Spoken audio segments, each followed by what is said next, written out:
నిన్నగాక మొన్న నేను కోపం వచ్చి ఈ రేవంత్ రెడ్డి అసెంబ్లీలో బూతులు మాట్లాడితే నేను కూడా కోపం వచ్చి రాహుల్ గాంధీని ఒక మాట అన్నా.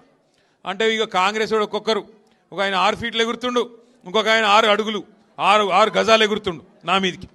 నేను అడుగుతున్నా కాంగ్రెస్ వాళ్ళను, అయ్యా నేనేమన్నా కొత్తగా రాహుల్ గాంధీని? మీ రేవంత్ రెడ్డి అన్నమాట నేనన్నా. రేవంత్ రెడ్డి ఏమన్నాడు రాహుల్ గాంధీని? ఇడు పప్పు కాదు ముద్దపప్పు అన్నాడు. నేనేమన్నా గదే అన్నా. ముద్దపప్పు నిజమే నేనన్నా. దానికి నా మీద ఒకడు 6 ఫీట్లు ఎగురుతుండు, ఒకడు 6 గజాలు ఎగురుతుండు. ఎగిరేదేదో మీరు రేవంత్ రెడ్డి మీద ఎగురురి, నా మీద ఎందుకు ఎగురుతున్నారు మీరు? మీ రేవంత్ రెడ్డి అన్నాడు సోనియా గాంధీని బలిదేవత అన్నాడు.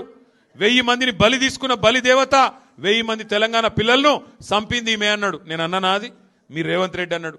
గసొంటోని తీసుకొచ్చి ముఖ్యమంత్రి చేసిన ఏమనాలి మరి? ఏమనాలి నేను? అందుకే అన్నా, ఆ ముద్దపప్పు గారి గురించి నేను అనలేదు.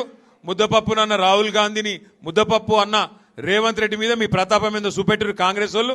మీకు శాతగాక గసొంటోని తీసుకొచ్చి ముఖ్యమంత్రి చేసుకున్నారు మీరు. ముద్దపప్పు అన్నాడు మీ రాహుల్ గాంధీని, సోనియా గాంధీని బలిదేవత అన్నాడు, ప్రజలకు అడ్డమైన వాగ్దానాలు ఇచ్చిండు. ఇవాళ ఏమంటారు?